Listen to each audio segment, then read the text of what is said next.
Good evening, my countrymen. Today is May 19, Tuesday. Again, we have this program of what I would call talking to the people. Nakikiusap ako sa inyo sa lahat ng bagay at I want you to know, gusto ko malaman na ang ginagawa namin ano ang ginagawa namin para sa inyo. So, marami ang tanong dito. Let's start with yung pinakahinog na issue ngayon. I think Secretary Lopez of the Department of Trade will give us the facts and figures. Go ahead. Okay. Magandang gabi po, Mr. President, Senator Bongo, fellow members in Cabinet. We are pleased to report to you, Mr. President, following your directive na i-balance ang health concern and the economy, and that we need to, again, bring back the jobs para magkaroon uli ng income ang ating mga kababayan.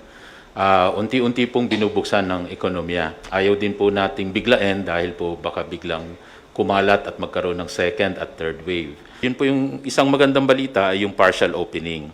What we have to specify po as workers are getting back to work, para ho mawala ho yung confusion ng ating taong bayan, ay isa ho kasing kumakalat na balita ay nire-require daw ang mass testing.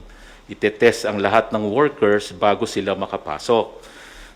Time and again, inuulit po namin ang DTI DOLE, kasama po ang DOH, naglabas po kami ng guidelines, ng protocol on what should be followed by companies as they accept back the workers.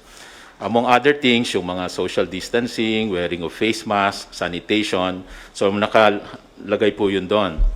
Ang isang requirement po na sinabi natin, yung at least yung thermal scanning, para malaman kung may lagnat o may sakit ang bawat employee, kukunin yon every day.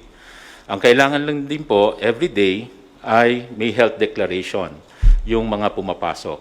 Just to know, yung usual na tanong, nakatabi ka ba sa isang COVID patient, o may inaalagaan ka, may exposure ka ba sa isang COVID patient, or ikaw ba ay masama ang pakiramdam, so yun po, makukonsider na suspect. Yun lang po ang ire-require natin ng PCR test. Yun po ay alinsunod sa protocol, sa guidelines po na binigay din sa atin ng Department of Health. In other words, hindi po natin nire-require ng lahat ng workers ay magpa-test. Ngayon, medyo siguro nalilito yung tao dahil naririnig siguro sa media na may ilan na nagsasabi na kailangan i-test lahat. Pero hindi po galing sa gobyerno yon. From the government, malinaw po na kung sino lang ang may karamdaman, sino ang suspect, yun lang po ang ipi-PCR test natin. At may protocol na rin kung saan dadalhin. At ito po ay covered ng health insurance. It could be PhilHealth or it could be a private health insurance company. So, hindi po sasagutin ng workers. At kung merong mang lagpas pa doon ang aabutin na cost, yun naman po ay kumpanya na ang pwedeng sumagot. Pero sa test po, I think ang allowance ay 8,000. Hindi naman po aabot doon yung PCR testing na cost. So, aside from that, yung testing, meron din tayong sinuggest sa mga kumpanya mag-provide ng shuttle services dahil wala pang public transportation. O kaya, gawin pa rin yung sinuggest natin dati na mag-provide ng temporary accommodation. Yung bang titira, magpo-provide ng matitirahan sa malapit, near site. Because kung ako po yung kumpanya, gusto kong makapasok yung mga workers ko, sisiguraduhin ko yung nasa malapit lang sila. O kaya I will provide a shuttle service. So it is a service that should be given by the company. Ngayon, kung SME daw yun, yung kumpanya at baka cannot afford, yun naman po ay pwedeng pag-usapan between the worker and the company. May iba pang paraan, alternative working arrangement, pwedeng mag-work from home, o kaya ay talagang mag-provide na lang ng isang tirahan sa malapit sa opisina. So, yun po yung arrangement for shuttle and accommodations.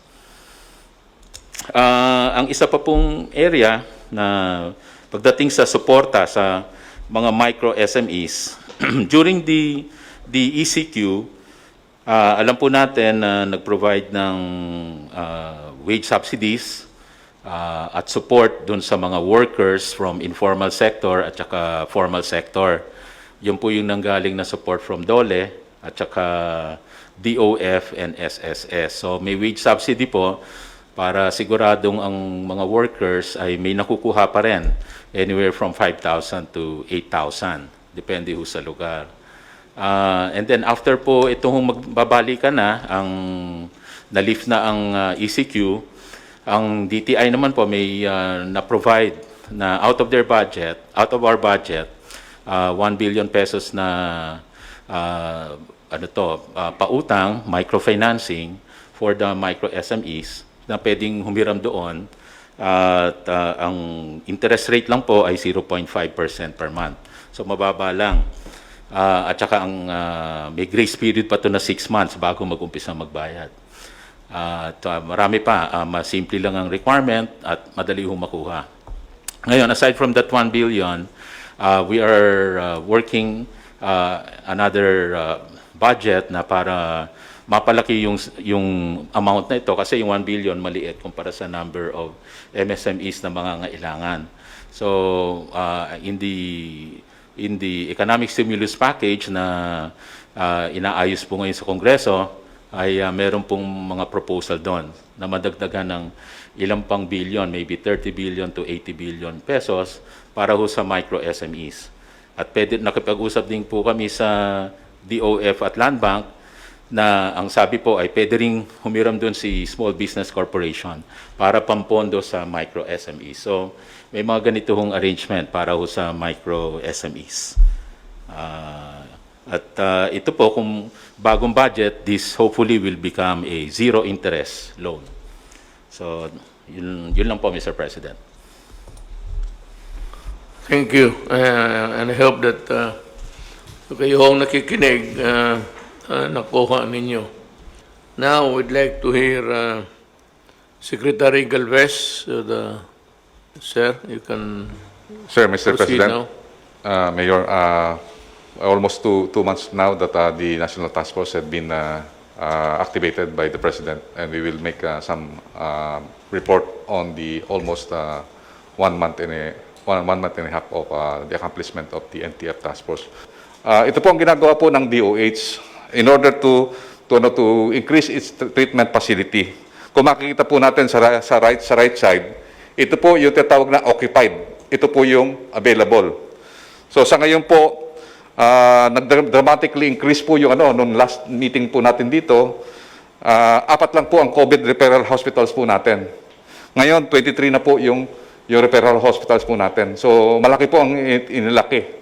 Ganyan po ang habang naka-lockdown po tayo, ay tinataas po natin ang capacity ng DOH. And we would like to thank Secretary Duque na talagang napakaganda po na naging niya po na tinaas po natin yung kanyang capacity ng natin. Kung titingnan natin sa bed capacity, it dramatically increased to 1,748 wards available. And then 5,776 isolation rooms. At meron po tayong available na 848 ICU beds. At may reserve na po tayong ventilators na 1,578. Marami na po tayong ventilators. Meaning, tama yung data natin, nakukunti lang yung critical. More or less 100 lang po yung critical na gumagamit po ng ating ventilators. So, pumunta rin po ako sa Butuan, sir. At nagtatayo na rin po sila ng hospital po doon, ng COVID hospital. Pinuntahan ko po si Governor Porbera at nakabili na po rin sila mahigit na 40 na ventilators galing po sa Taiwan. So yung ventilators po na yun, non-invasive, yung nasal cannula. Mas maganda po yun kasi parang sabi ng PGH, yun po yung tinatawag na magic oxygen na after 3 days, maganda po magiging kalabasan ng pasyente natin. Ibig sabihin po yung ating mga LGUs ay they are preparing yung yung Caraga, wala pa po yan. Pero ngayon nagpe-prepare na po sila kahit na wala pa po silang COVID. Nabisita ko po ma'am si Ma'am Angel at saka yung Sir Proberad po doon. At tatayo na rin na po yung namin po yung, yung laboratory. May dalawa po silang laboratory doon sa area ng Tandag at saka po doon sa Surigao. Meron po silang level 3 at dito sa Butuan, kailangan po magpatayo rin po tayo. Kaya nagpapatayo po sila ng, ng laboratory sa area ng Butuan City. So kung makita po natin, napakalaki na po ng ating capacity sa hospital beds. Ibig sabihin, hindi po na-occupied. And then ito pong PPE po, ito po ang isang malaking issue na dati. Dahil kasi nakita po natin nung dati, mahigit na 17 doctors ang namatay. Pero po, nung nag-procure po ang DOH ng 1.8 billion na PPE, nandito na po sa atin ngayon yon. Mabilis po yung ating PSDBM. So sa ngayon po, nakapag-distribute na po tayo ng 3,000 sets of PPE. Meron pa po tayong for distribution ng 230,000. At saka yung 200,000 po, doon namin po binaba sa Davao City. Para at least, yun na po ang distribution point. Na sinasabi po nyo, we want to accomplish your guidance na magkakaroon lang po tayo ng mga malalaking dipo at ihatid na lang po ng chopper o kaya ng mga sakyan ng military kung saan man i-distribute yung ating mga PPE. So yung PPE po natin sa Davao, 200,000 po yun. I-distribute po yun po sa lahat sa Mindanao wide. Ang kagandahan rin po ay ang ating 3 million PPEs ay nag-start na rin po mag-deliver. So ngayon po, meron na po tayong 250,000 PPE na nandiyan po sa port. Dumating na rin po. So meron na po tayong reserve na more or less 600,000 na PPE po. So darating po yung mga in tranches. So ngayong May, baka yung part ng 1 million ay mabubuo na po natin ngayong May. So mag-stabilize na po ang ating PPE. Kung titingnan po natin, mula nung nagbigay po tayo ng PPE, wala na pong namamatay na doktor since May. I believe since May, we would like to report to you na we were able to preserve our frontliners. Yun po ang guidance niyo po sa amin na we have to preserve our doctors and our medical personnel. So sa ngayon po, ito po ang medyo malaking problema po natin. Mr. President, I would like to inform you na malaki po problema po natin sa returning OFW. Kasi po, sa ngayon po, more than 27,000 na po nandito sa Manila. At meron pa pong darating na 42,000 this coming May and June. So, ma-overwhelm po yung ating mga hotels. Sa ngayon po, si General Lorenzana, kinausap niya po ang maritime industry, kasama po ang mga ibang agencies, at isinasolve na po natin yung ating problema sa OFWs. And he directed DOTR, he directed also OWA and also the Marina to immediately release all the OFWs that had been tested negative. So ito po yung result ng po natin next. So sa ngayon po, meron na po tayong more or less 30,000 na OFWs na test. Yung result ng test ng Philippine Red Cross is 22,432. At sa 22,432 po nito, ay 465 po ang nag-positive. Kung hindi po natin pinCR po itong 465 po nito, itong magiging parang second wave. At kawawa po ang ating mga LGUs, lalo na po yung mga hindi at walang alam at saka walang PCR doon po sa area at saka wala pong facilities. So ito po, maganda pong dahil kasi nahuhuli po natin kung sino yung nagiging positive. And General Lorenzana is taking care of this na yung lahat ng OFWs natin, especially yung mga nabigyan na ng BOQ clearance, ay makauwi na po kaagad. So yun po ang po natin. I believe more than 800 ngayon ang pinapano po sa barko ni DOTR.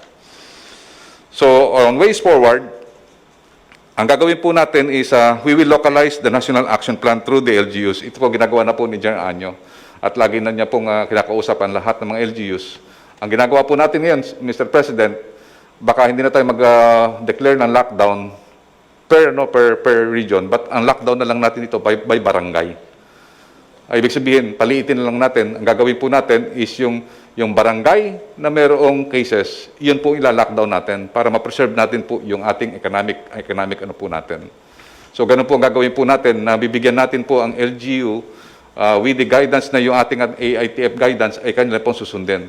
So yun lang po na mga barangay, o kunyari for example, may isang compound na apat na pamilya ang affected, yun po ang ila-lockdown po natin.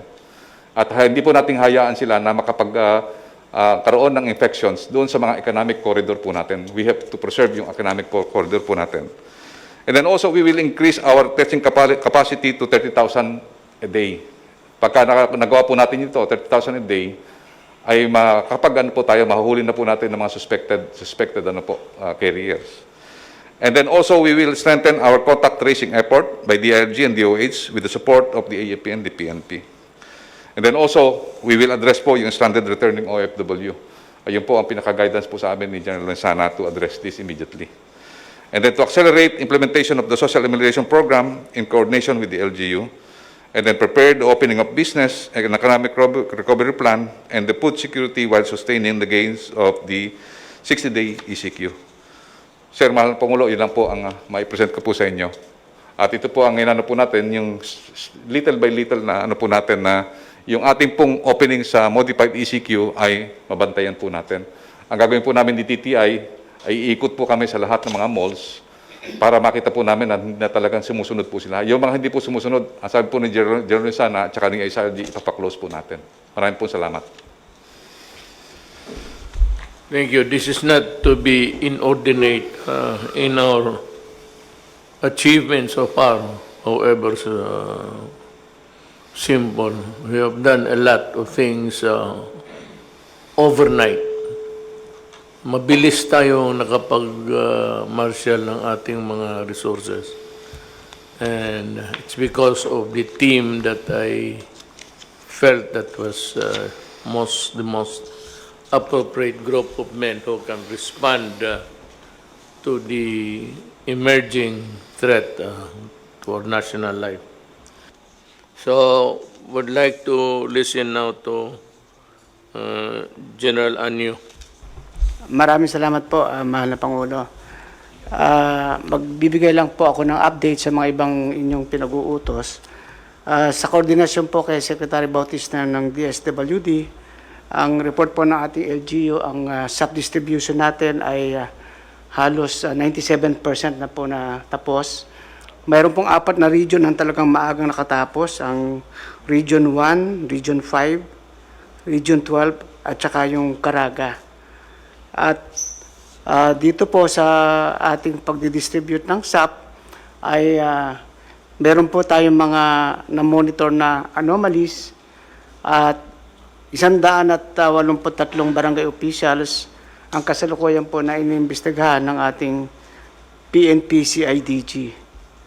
At meron din pong 48 mayor na pinagpapaliwanag natin sapagkat hindi po sila nakaabot sa deadline at below 80% ang kanilang accomplishment.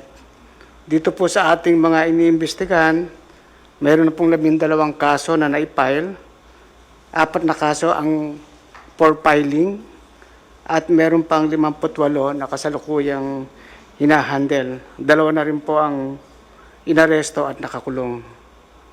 At dito rin po ay pinag-utos natin sa ating mga LGUs na iposte o ipaskill ang lahat ng mga nakatanggap para for transparency. At meron din po tayong mga report na nakatanggap ng doble at ayon po sa inyong pag-uutos, ipapapaskill din po natin itong nakatanggap ng doble at hinihimok natin na hanggat maaga ay isoli nila itong mga natanggap nilang dobling benepisyo para naman ang ibang mga kababayan natin na hindi pa nakatanggap na siya natin bibigyan ng priority para sa second tranche. Pinag-utos ko na rin po sa ating mga LGU ang pag-submit ng pangalan nung sinasabing 5 milyon na hindi nakatanggap, 5 milyong pamilya, dahil sila po ang gusto nating unahing mabigyan ngayong pangalawang tranche natin. Ang ating pong mga LGU at kasama ang kapulisan at ang kasundaluhan ay handang-handa dito sa pagpapatupad ng ating bagong idineklara ng mga modified ECQ at saka GCQ areas. Nakapag-adjust na rin po sila at kasalukuyan namang iniimplemento. At doon po sa sinabi kanina ni Secretary Mon Lopez, ay nagbigay din po tayo ng advisory sa ating mga LGU na hindi requirement ang mandatory testing sa mga empleyado para sila o bago sila pumasok. Pwede sila mag-conduct ng screening, diagnostic, pero hindi naman mandatory ang testing para po ito sa kalinawan ng lahat. Yun lamang po, mahal na Pangulo. At umasa kayo na ang ating mga LGUs, law enforcers, ay patuloy na ipatutupad yung ating modified ECQ at GCQ sa buong bansa. Salamat po. Thank you, General Anyo. Nakita ko naman ninyo, mga kababayan ko, sa panahong ito, lalo na, sa umpisa pa lang nagsabi na ako ng prangkahan na wag ninyong haluan ng kalukuhang mga programa na ito sa COVID kasi kailangan ito at marami talaga ang nangangailangan ng tulong. At sinabi ko sa inyo, hindi ko kayo papatawarin pag nagkamali kayo dito. So the law is the law is the law. A rule is a rule is a rule. And when you begin to mess up with the law, talagang ginagaranti ako sa inyo na makukulong talaga kayo. I will see to it that you go to prison for your, anong tawag nito, kalokohan ninyo. Ayaw ko magmura ng tao. It's not the time, but you know. Isa sa inyo yan, ginawa ninyo. I'd like to hear sa Secretary about this stuff, please. Maraming salamat, Go mahal ahead. na Pangulo. Tama po yung sinabi ni Secretary Anyo na mataas na po ang percentage ng physical accomplishment at the same time yung financial accomplishment. Yung minention niya kanina, 97%. Ang maganda po rito, mahal na Pangulo, ay marami din talagang mga nagsole na mga beneficiaries dahil alam nila na nadodoble. Isa ring magandang balita ay may mga syudad at probinsya na parang ayaw na nilang magbigay ng listahan ng mga left out. Ito yung mga waitlisted. Ito yung binabanggit ni Secretary Anyo na meron tayong 5 milyon na galing sa listahan ng mga LGU. Pero nabanggit ko nga kanina, meron din talaga mga lugar na sabi nila, with their own resources na kanilang LGU, bahala na sila kung saan nila kukunin yon, basta hindi na sila magsasubmit pa ng list ng mga karagdagang mga hindi nakatanggap ng benepisyo. Other than yung sa SAP na aming pinopokus ngayon, tuloy-tuloy pa rin yung programa ng DSWD, mahal na Pangulo. Gusto ko lang i-mention yung pagbabayad natin ng ayuda, stipend ng mga indigent senior citizen o yung under the SOCPEN na program. In fact, nakapagbayad tayo ng 1.03 million at the amount of 3.07 billion pesos.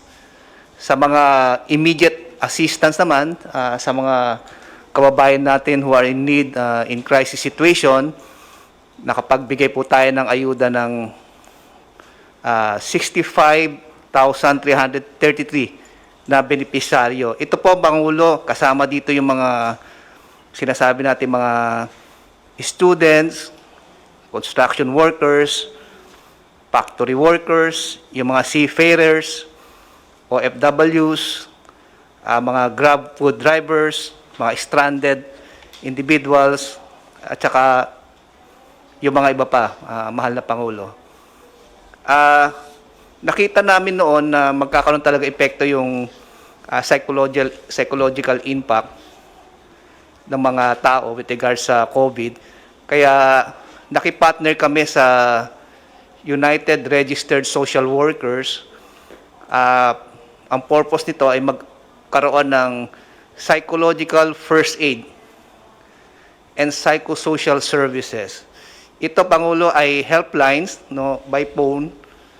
Ang konsepto nito ay parang may online counseling relative sa gender-based violence, child abuse, and mental health cases. So, ibig sabihin ito, through phone, makokontak nila yung mga academe and social worker practitioners. Ito mga volunteers to. Kaya pag tinawagan sila ay pwede sila magbigay ng advice sa mga apektado ng COVID-19.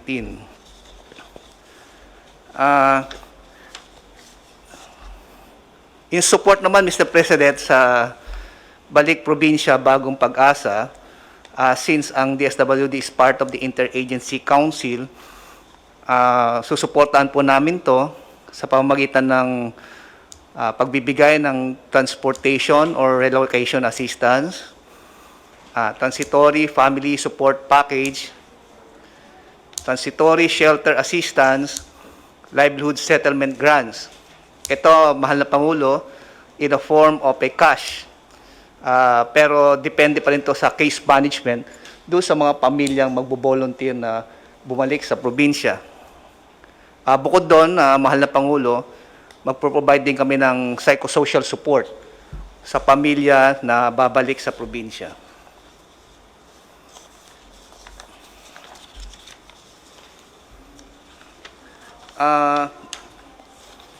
Tungkol naman pa, mahal na Pangulo, sa direktiba nyo na for the second tranche ay hindi na tayo magbababa ng pondo sa mga LGU at gagamitin natin ang AFP and PNP sa pagmamahagi ng ayuda.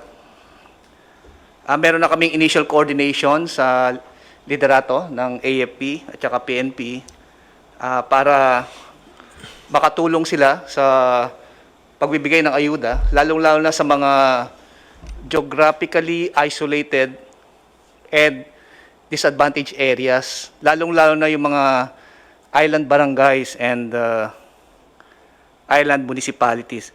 Pero ang magandang mangyayari dito sa second tranche payment ay gagamit po tayo ng digital payments. So apparently, in-expect natin na since merong mga remittance centers, may mga bangko sa mga highly urbanized city o kaya sa mga urban areas, ay mapadali nating may bibigay yung ayuda sa mga benepisaryo. Ito maganda rito kasi bukod sa mapabilis ang pagbibigay ng ayuda, ay wala pang contact sa pagbibigay ng pera, no? Relative also do sa sinasabi nga ng AFP, sabi nila meron na silang actually model na pwedeng gamitin dito sa pagtulong sa DSWD. Ito yung modelo na ginamit nila during the election. Pero i-adjust lang nila to just to mag-tailor fit siya dito sa gagawin nating pagdidistribute ng ayuda nationwide, mahal na Pangulo. So ayun lang po ang update natin. Thank you, Secretary Bautista. So nakita naman po ninyo that we are in the process of gradual opening ng ating movement ng paggalaw ng tao from their place of residence to the place of work. At sa ating ilalim ito ng General Community Quarantine. Itong mga lugar na hindi pa binuksan o tinatawag namin which are under the modified lockdown, ito yung para nakita namin na talagang kailangan para hindi lalala ang sitwasyon. At maaari, since there is already the opening, a gradual opening, titingnan natin kung pwede ba to. Kasi kung babalik tayo sa dati, if the contamination will be as fast as before, and it will continue to infect yung nakalabas na, then we'll have to just go back to the original the program. But hindi ito nalaman ng mga nandito ngayon. A pharmaceutical called Moderna, I think I heard South Africa or I don't know what is the legal residence of this corporation. But meron na silang tests, tests na showing positive results. Meron ng vaccine, but ang problema, it will be ready, according to them, by 2021 pa. January at the earliest. So kung ganon, huwag ka sanang mamatay hanggang January. Hintayin mo yung vaccine. Pag tinawag ka ng kamatayan, sabihin mo, putang ina ka, umalis ka dyan. Kamay nihintay ako ng vaccine. Hindi ko ba panahon mamatay? Yan ang good news talaga. That is what I was really hoping for. The vaccine. Because ang kalaban ng vaccine, isa lang talaga. It's ang kalaban ng COVID. It's the vaccine that can really fight the infection. Wala nang iba. Yung sariling katawan mo lang. Walang medisina, walang antibiotic. It's the germ nurtured also in your body to fight. Yan ang pag-asa natin. In the meantime, pakiusap ako sa labas, sundin lang po ninyo yung mask at saka yung pag-ubo.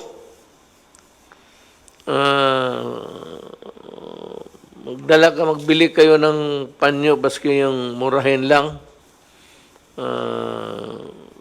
Tapos, try to cover, kung may sipon ka o ubo ka, try to cover your mouth bago ka, tsaka medyo patagalin mo ng konti, huwag mo kaagad. Siguro, mabuti niya, lunukin mo yung germs na inubo mo para swallow it back so that it will not contaminate others. Wala akong ibang explanation ko. Pag mag-ubo ka, kailan mo tanggalin? Well, ako, what I do, sana ano man yung alcohol kung yan. May magbili kayo ng alcohol na maliit. Yeah. Without, I will not,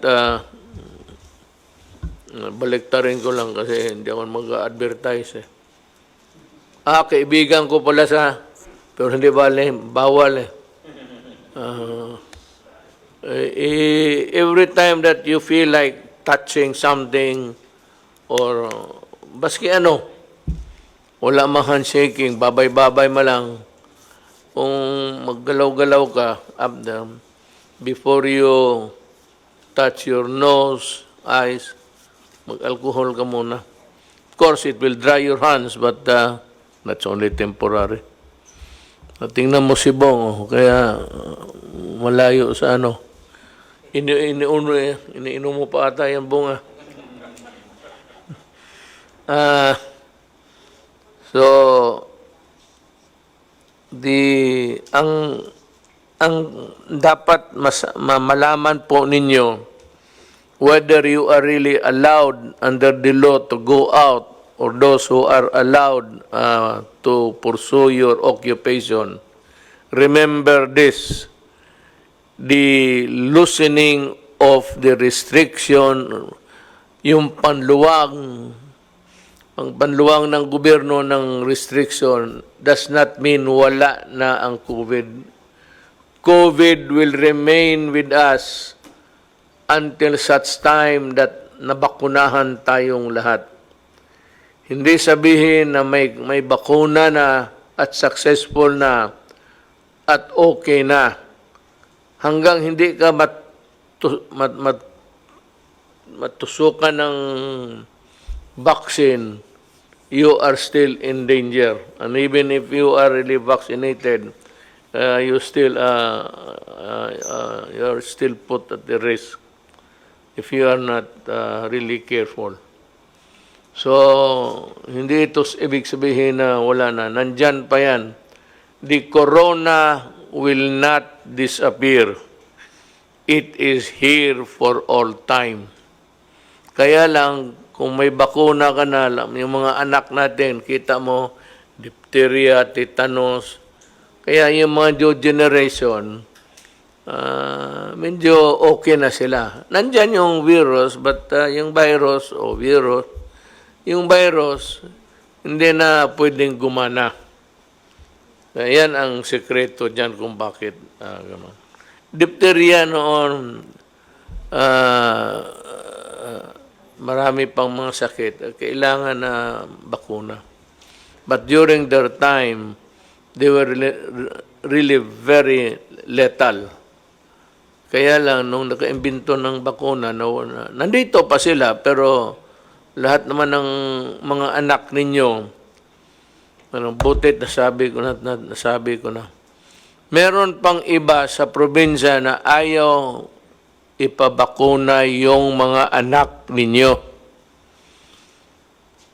Kindly, yung mga ngayong lahat kayong mga nanay pati tatay, see to it that your children are vaccinated by tetanus, diphtheria, may ubo pa, para wala sila. Yun yung mga deadly na germs noon. Kaya lang, hindi na umuubra ngayon kasi lahat tayo, pati ako na bakunahan na eh.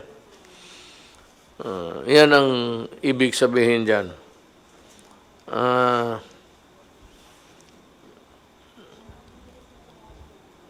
Yung sabi ni Secretary Lopez, totoo yun. There is no requirement that kailangan ka magpa-test. It's not a requirement. It is not a mandatory requirement. Yung talagang must. Kundi kung ginusto lang ng empleyado mo, ay yung employer mo, rather. Pero kung ginusto nila, sige, pag you are found to be positive, then you go to the motions of getting the proper treatment. It is not a requirement by DOLE or the DTI. No such requirement exists. Nandito ho tayo sa ulitin kong social distancing, the wearing of the mask, the regular of washing of the hands, baski anong sabon, basta sabon, at yung mga proper cough etiquette. Yun nga yung sabi ko na huwag mong buksan yung bunganga mo, cover your mouth, have a handkerchief ready para naman sa kapwa mo tao. Then, yung mga employer, you must provide an ideal working conditions. For example, well ventilated, may hangin pumapasok, lumalabas, na presko, at yung i-disinfect ninyo.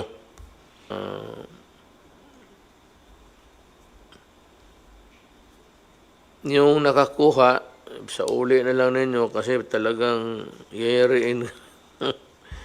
The 18 million will be ready And we are prioritizing the 5 million na hindi nakatanggap. Ngayon, magtipid tayo. Gusto natin na bigyan lahat. Ang problema ho, wala tayong kita. Alam mo naman ninyo, wala nagbabayad ng buwis for all of the months that we were under a lockdown or a quarantine. So, remember that we are short of tax collections. And kayo na ho umiintindi, lahat naman tayo nagdudusa. And hindi naman natin gusto to. Isa pa, I'm looking for money to balikan ko uli dito kasi nag-usapan tayo ng pera na may pera ako pangbili ng vaccine just in case somebody else would beat the Moderna to the vaccine. I think China has already won. We're just waiting for the announcement. Many countries are on the verge of malapit na sila sa vaccine. Naghahabulan, but judging from the time the COVID started up to now, I'm sure that they have made a lot of progress in finding the vaccine. Kahanap na sila.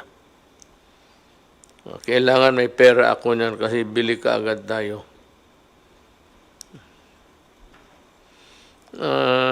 May gusto ko nga sana magpabili, pero sabi ni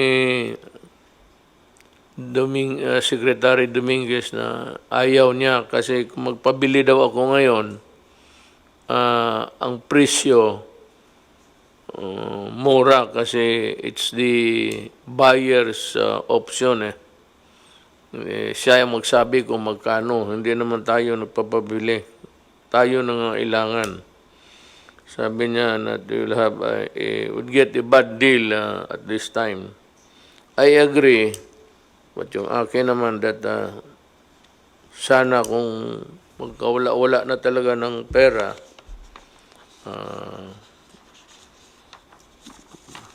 ewan ko kung saan tayo magkuha pa. Madali na siguro. Basta may vaccine na, pwede na tayong makiram. Itong kaso ni Sinas, General Sinas ng sa National Capital Region Commander, ako yung ayaw na malipat siya. He is a good officer. He's an honest one. And hindi niya kasalanan kung may magharana sa kanya sa birthday niya. At kung yun namang sabi na nakikita hindi naka-mask, siyempre may mga merienda yan, may pagkain. Alang-alang naman kainin nila pati yung mask. Hindi tanggalin talaga nila. Kainan yun Hindi ako sang-ayon. I will not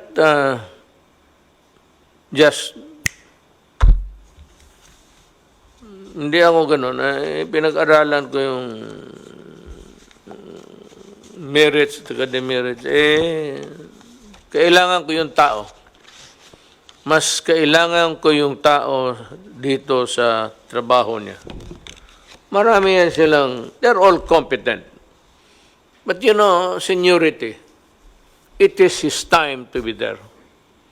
And I do not believe in just firing him because kinantahan siya ng happy birthday.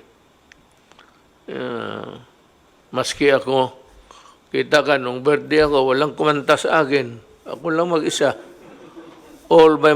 Alam mo, sa totoo lang, ako lang kumanta sa sarili ko. Happy birthday to you. Happy birthday to me. Yun lang. Well, kanya-kanyang ano eh. I'm sure na kung alam ni Sinas yan, hindi siya pumayag.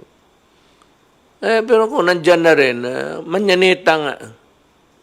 Sabi mo, the law is the law. Well, akin na yun. It's my responsibility.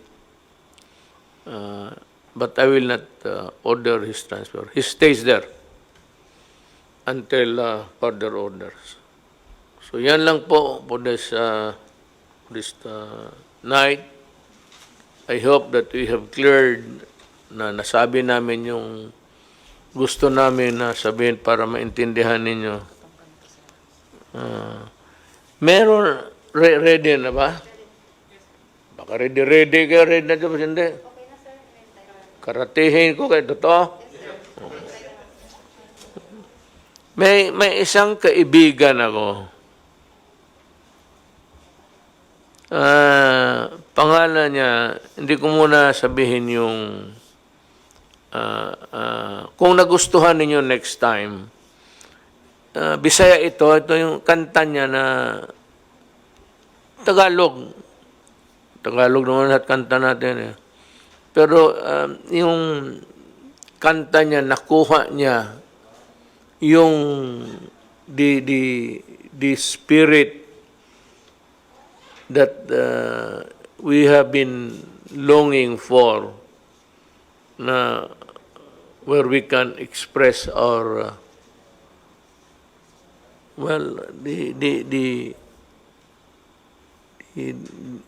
what we feel for the moment. Itugtog daw ninyo.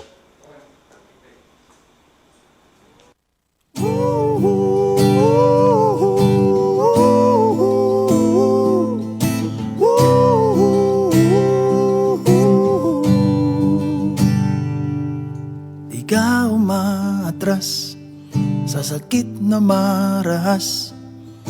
Kailangan mong magpalakas para sila'y mailigtas. Buwis ang iyong buhay, handang matanggap pag ika'y mamatay. Asawa't anak na hindi masilayan, pamilya mong iiwang luhaan. Masdan niyo ang mundo, isip ay mulat, magigising ang lahat. Paglaban niyo ang mundo, kung magkaisa ang lahat, hihilom ang sugat.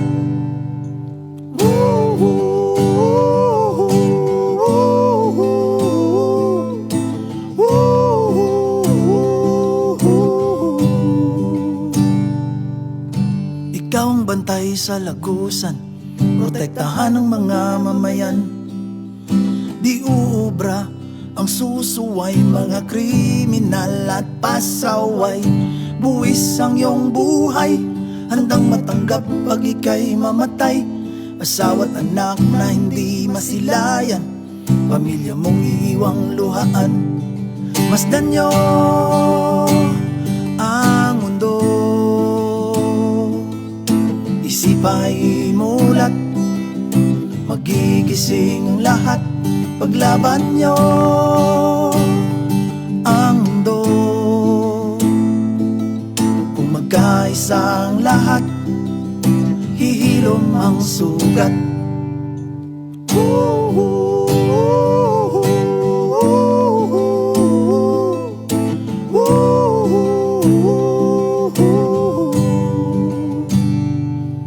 Problemadong liderato, sinasalong lahat na reklamo. Direktibang gabay sa mga tao para lahat di magkagulo.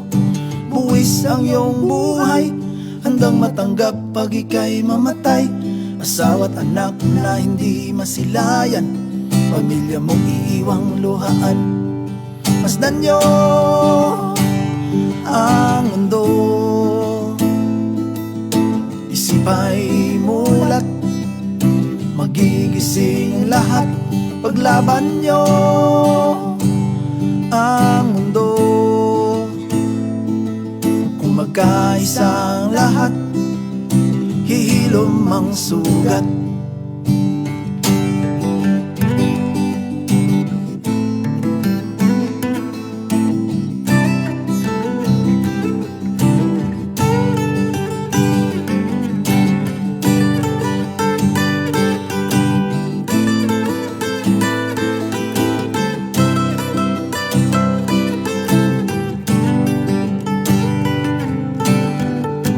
Salamat sa inyo, dama naming pagod na kayo. Saludo sa inyo, mga magigiting na pasan ng mundo. Masdan nyo ang mundo sa inyo. Isip ay mulat, magigising lahat. Paglaban nyo ang mundo sa inyo. Kung magkaisa ang lahat, hihilom ang sugat. Masdan nyo ang mundo. Isip ay mulat, magigising ang lahat. Paglaban nyo ang mundo. Kung magkaisa ang lahat, hihilom ang sugat. Paglaban nyo ang mundo. Kung magkaisa ang lahat, hihilom ang sugat.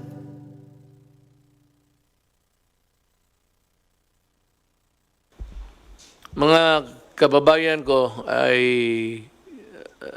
I hope na paski na papano na we were able to convey, na paabot namin ang mensahe ng gobyerno sa inyo.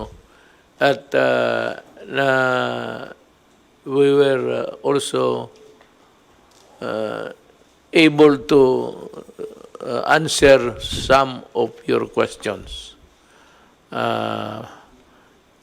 Tsaka mabuti ang alam ninyo na everything is transparent, lalo na sa billion-billion na binigay.